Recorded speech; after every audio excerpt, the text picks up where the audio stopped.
how can I make at least $10,000 per deal? Okay, and when it comes to analyzing deals, this is where it comes to. How can I structure a contract or a deal where I make at least $10,000? So let me share something with you. There is a little bit of a misconception out there about how to analyze deals, especially when it comes to wholesaling. There is the so-called rule of 70.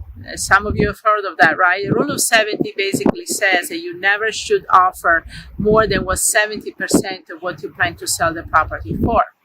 Well, that's not really correct, especially when it comes to wholesaling, because you're buying low to sell low.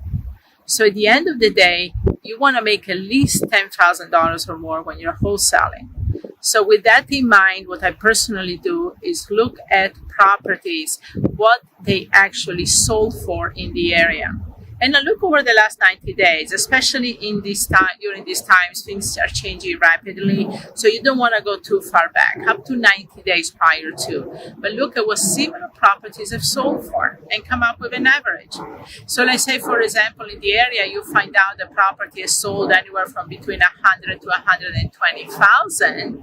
You probably want to make at least $10,000. Now remember, you buy low and sell low, right? So you want to buy you want to sell maybe a 90 to 95 because your lowest, it will be 100 to 120, right? So 90 to 95. That means you would have to offer on the property probably 80 to 85 to make your $10,000.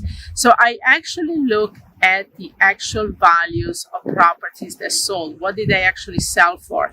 I don't take any percentage or formulas because they can be very misleading.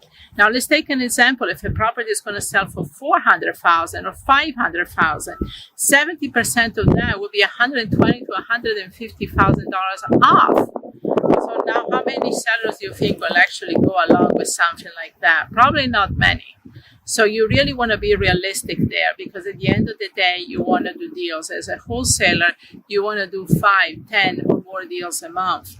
And some are going to be smaller profits, 10,000, 15,000. Then you're going to have some bigger profits.